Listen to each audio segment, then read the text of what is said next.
Already निलंबनाची कारवाई आपण केलेली आहे आणि डिपार्टमेंटल एन्क्वायरी चालू आहे, त्यामुळे त्या दृष्टीने त्यांच्यावर देखील ती आपण कारवाई आपण करतोय एकंदरीत. आणि दुसरा आपला जो प्रश्न होता तो या लक्षवेधीशी संबंधित नाही, परंतु नक्कीच पोलिसांच्या आरोग्याच्या दृष्टीने ज्या काही गोष्टींची काळजी घेणं आवश्यक आहे, त्यांना भत्ता वाढवणं ही आपली मागणी होती. नक्की त्या बाबतीत आम्ही विचार करू आणि जर का आवश्यकता असल्या आणि जर का सफिशियंट फंड अवेलेबल नसतील किंवा सफिशियंट फंड त्यांना तिथे उपलब्ध होत नसतील तर नक्कीच वाढवून द्यायचा विचार आम्ही करू. वरुण सरदेसाई देतो. महोदय, मला वाटतं ही जी काय घटना ही अतिशय गंभीर आहे. यावर जो काही इन्फ्रास्ट्रक्चरचा प्रॉब्लेम आहे तो आपण सॉल्व्ह कराल असं आपण सांगितलं, पण मला वाटतं मुळात या एका ससून रुग्णालयातली ही काही एकमेव घटना नाहीये.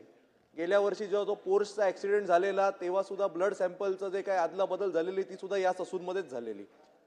काही 6 महिन्यापूर्वी एक बातमी आलेली की ससूनच्याच गेटवर साधारणतः 1001 कोटीचं MD सापडलं गेलेलं आणि एक अंडर ट्रायल व्यक्ती तेव्हा ससून रुग्णालयात ऍडमिट झालेला आणि तर त्याचं होतं असं पुढे पोलीस त्याच्यावर कुठेतरी इन्व्हेस्टिगेशन करतायत.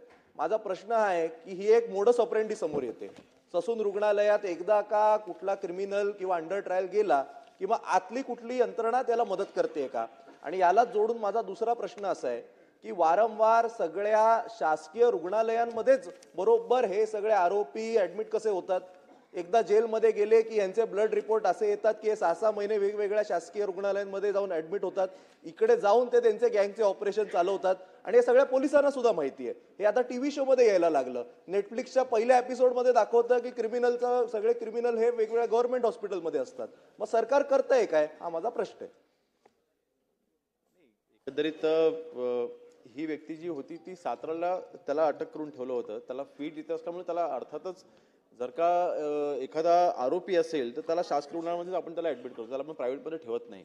आणि म्हणून दुसरी गोष्ट म्हणजे शेवटी मला हे मान्य आहे की इन्फ्रास्ट्रक्चरच्या बाबतीमध्ये जे काही लॅप्सेस आहेत त्याच्यामुळे त्यांना जी काही संधी मिळते पळून जाण्याची, तर मी मगाशी म्हटल्याप्रमाणे आपण ते इन्फ्रास्ट्रक्चरच्या बाबतीमध्ये सिक्युरिटीच्या पॉईंट ऑफ व्ह्यूने, सेफ्टी पॉईंट ऑफ व्ह्यूने जे इन्फ्रास्ट्रक्चर असणं आवश्यक आहे त्याच्यामुळे ऑडिट हे पुढच्या 6 महिन्यामध्ये आपण राज्यभरामध्ये आपण सगळ्या रुग्णामध्ये आपण करून घेतोय, जेणेकरून हे भविष्यामध्ये घडणार नाही ह्याची आपण काळजी घेतोय.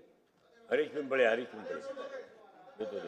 आज पुणे येथील शासकीय ससून रुग्णालयातला हा विषय नाही आहे. संपूर्ण महाराष्ट्रामध्ये जेवढे कारागृह आहे मंत्री महोदय, तिथचे सगळे गुन्हेगार आपण प्रत्येक हॉस्पिटलमध्ये नेत असतो. जेव्हा आपण हॉस्पिटलमध्ये नेतो तेव्हा तिथं नेल्यावर दवाखान्यात त्याची खा प्यायची व्यवस्था, त्याला मटण, पोलिसवाल्याला पैसे दिले, सारे पान मसाला तंबाखू पैसे साऱ्या व्यवस्था होतात, भेटी गाठी होतात. टाइम